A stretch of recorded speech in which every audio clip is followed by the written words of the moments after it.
Welcome back to my channel. இன்றைக்கி நம்ம சேனலில் சாஃப்ட் அண்ட் ஃப்ளேக்கியான வீட் பரோட்டா எப்படி செய்கிறதுன்னு பார்க்கலாம். இந்த வீட் பரோட்டா செய்ய ஸ்டார்ட் பண்ணிட்டிங்கன்னா மைதா பரோட்டாவே மறந்துடுவீங்க, அவ்வளோ டேஸ்ட்டாக இருக்கும். வாங்க ரெசிபிக்குள்ளே போகலாம். தேவையான அளவு கோதுமை மாவு எடுத்துக்கோங்க. அதில் 2 tablespoon cooking oil add பண்ணிக்கோங்க. தேவையான அளவு உப்பு ஆட் பண்ணிக்கோங்க. அரை டம்ளர் நல்லா காய்ச்சி ஆற வச்ச பால் ஆட் பண்ணிக்கோங்க. தேவையான அளவு தண்ணி ஊற்றி மாவை நல்லா பிசைஞ்சு எடுத்துக்கோங்க. வீட் பரோட்டா நல்லா சாஃப்டாக வரணும்னா மாவை நல்லா அழுத்தம் கொடுத்து பிசைஞ்சு எடுத்துக்கணும். அப்போ தான் நல்லா பரோட்டா சாஃப்டாக வரும்.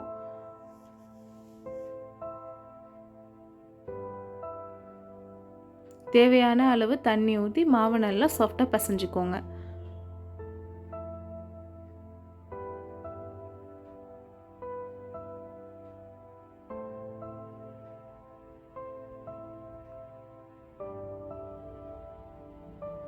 இந்த மாதிரி மாவு பாத்திரத்தில் ஒட்டாமல் வரணும்.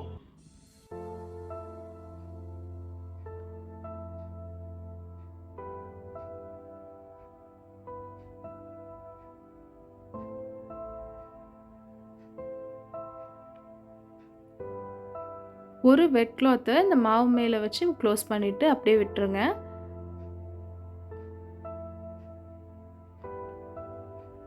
பாருங்கள் மாவு எவ்வளோ சாஃப்டாக வந்திருக்குன்னு.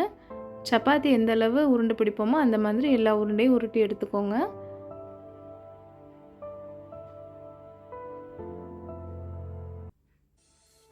இந்த மாதிரி மாவு நல்லா சாஃப்டாக இருக்கணும். அப்போ தான் பரோட்டா நல்லா சாஃப்டாக நம்மளுக்கு கிடைக்கும். கொஞ்சம் ஆயில் அப்ளை பண்ணிக்கோங்க எல்லா மாவு மேலேயும். திரும்பி அப்படியே ஒரு 10 மினிட்ஸ் அப்படியே விட்டுருங்க. இப்போது மாவை ரவுண்டாக நம்ம வளர்க்கக்கூடாது, இந்த மாதிரி நீட்டமாக வளர்த்துக்கோங்க. அப்பப்போ எண்ணெய் ஆட் பண்ணிக்கோங்க, அப்போ தான் பரோட்டா நல்லா ஃப்ளேக்கியாக கிடைக்கும்.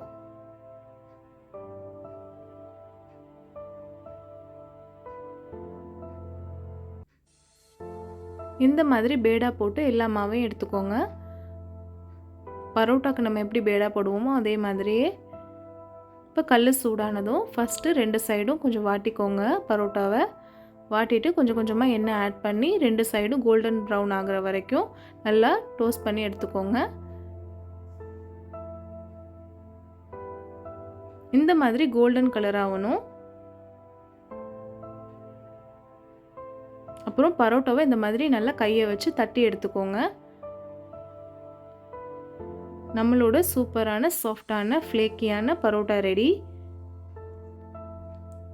வெயிட் லாஸ் பண்ணணும் இல்லை க்ளூட்டனே எடுக்கக்கூடாதுன்னு நினைக்கிற உங்கள் ஃப்ரெண்ட்ஸ் அண்ட் ஃபேமிலிஸ்க்கு இந்த ரெசிபியை ஷேர் பண்ணுங்கள். இந்த மாதிரி ஃபுட் கான்டென்ட்டுக்கு நாப்ஸ் vlog-ஐ சப்ஸ்கிரைப் பண்ணுங்கள்.